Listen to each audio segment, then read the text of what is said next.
Welcome to EGF academy. मैं हूं doctor Geetanjali. आज का टॉपिक है एडिबैटिक या advectional lapse rate, parcel of rising air. ये एक एयर है जो ऊपर उठ रही है। पहले इसका टेम्परेचर कितना था, 30 डिग्री सेल्सियस था सपोज। तो ये गर्म हुई, अब एयर ऊपर जा रही है।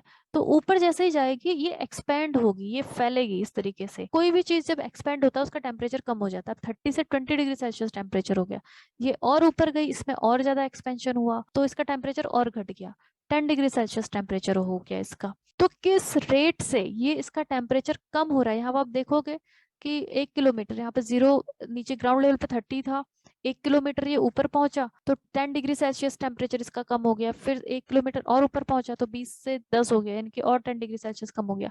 तो इसका जो एडियाबैटिक लैप्स रेट है वो कितना हो जाएगा, 10 डिग्री सेल्सियस इसका एडियाबैटिक लैप्स रेट हो जाएगा। अब अगर ये एयर मास नीचे आएगा तो ये क्या होगा, कंप्रेस होगा, इस तरीके से कॉन्ट्रैक्ट होगा।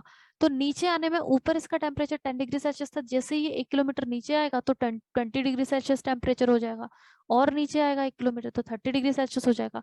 तो जब नीचे आ रहा है तो टेम्परेचर इसका बढ़ जाता है क्योंकि ये कॉन्ट्रैक्ट हो रहा है। अब हम इसको एडियाबैटिक लैप्स रेट क्यों कह रहे हैं? एडियाबैटिक लैप्स रेट का मतलब होता है no heat exchange between air parcel and external environment. जो एयर पार्सल है इसका जो टेम्परेचर कम हो रहा है वो इसलिए कम हो रहा है क्योंकि ये एक्सपेंड कर रहा है, ये फैल रहा है, इसलिए कम हो रहा है इसका टेम्परेचर। ना कि इसमें से जो हीट है वो बाहर किस एनवायरनमेंट में नहीं जा रही है, हीट इसमें जितनी थी उतनी ही है। अगर हीट इसकी बाहर जाती तो फिर वो एडियाबैटिक नहीं रहता है। एडियाबैटिक तरीके से लो टेम्परेचर होने का मतलब होता है no heat exchange between air and external environment. जो एयर पार्सल है उसके बीच में और एक्सटर्नल एनवायरनमेंट के बीच में कोई भी हीट का एक्सचेंज नहीं हो रहा है। इसका टेम्परेचर लो सिर्फ इसलिए हो रहा है क्योंकि ये ऊपर हाइट में जा रहा है और एक्सपेंड हो रहा है, तो इसीलिए हम इसको बोलते हैं एडियाबैटिक। तो जब डिसेंट होगा, नीचे जब आएगा तो उसी लैप्स रेट के साथ में ये फिर गर्म भी होगा। जैसे कि नीचे से जब ये ऊपर गया था 10 डिग्री सेल्सियस से इसका टेम्परेचर कम हो गया 0 डिग्री सेल्सियस, -6 डिग्री सेल्सियस, -12, -18। अब यहाँ पे -18 है।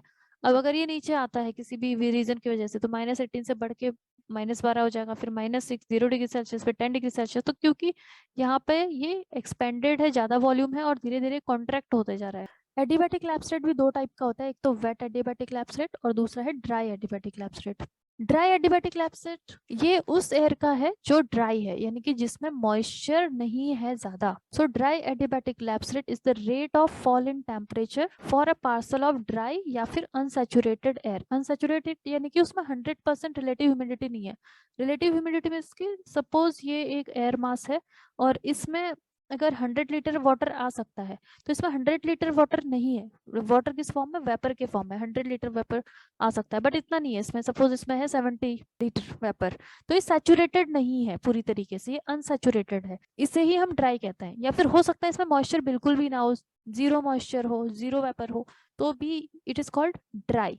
अब ये जो ड्राई एयर मास है ये ऊपर जा रही है तो ये किस रेट से ठंडी होगी उसी को हम कहते हैं ड्राई एडियाबैटिक लैप्स रेट। सो इसका जो लैप्स रेट है 10 डिग्री सेल्सियस पर किलोमीटर का है। Environmental lapse rate 6.5 degree Celsius पर kilometre. Dry adiabatic lapse rate कितना है, 10 डिग्री सेल्सियस पर किलोमीटर, यानी कि ये है 30 डिग्री सेल्सियस था इसका पहले, और ये एक ड्राई एयर है। अब ये ऊपर गई, 1 किलोमीटर ऊपर ये पहुंचती है तो इसका 10 डिग्री सेल्सियस टेम्परेचर कम हो जाएगा, तो 30 से 20 हो गया। फिर और 1 किलोमीटर ऊपर गई तो 20 से फिर 10 डिग्री सेल्सियस कम हो गया। तो this is dry adiabatic lapse rate. दूसरा है वेट एडियाबैटिक लैप्स रेट।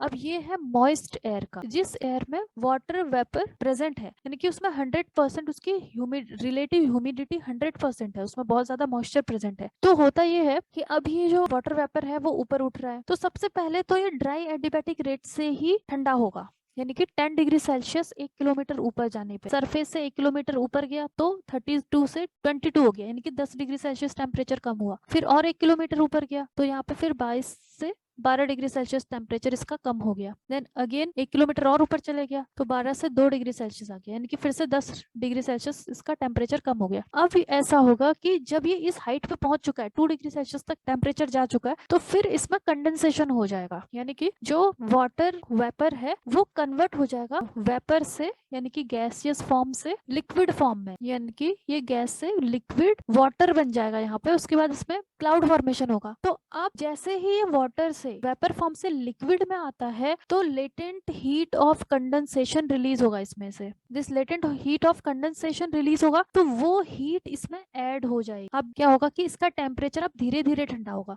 क्योंकि इसमें हीट ऐड होते जा रही है। ये ऊपर जा रहा है ये एयर मास और इसमें हीट रिलीज होते जा रही है, हीट इसमें ऐड होते जा रही है। तो अब ये 10 डिग्री सेल्सियस पर किलोमीटर से ठंडा नहीं होगा, अब ये 5 डिग्री सेल्सियस पर किलोमीटर से ठंडा होगा। यानी कि पहले ये 2 डिग्री सेल्सियस था, 3 किलोमीटर पे पहुंचने पे 2 डिग्री सेल्सियस था, इसमें latent heat of condensation add हुआ। अब इसका 1 किलोमीटर और ऊपर जाएगा तो सिर्फ 5 डिग्री सेल्सियस ही टेम्परेचर घटेगा, तो 2 से ये -3 हो गया। फिर अगेन 5 डिग्री सेल्सियस टेम्परेचर कम होगा इसका, तो ये -3 से -8 डिग्री सेल्सियस हो जाएगा। तो इसे ही हम कहते हैं वेट एडियाबैटिक लैप्स रेट, जो कि कम होता है ड्राई एडियाबैटिक लैप्स रेट से। वाई?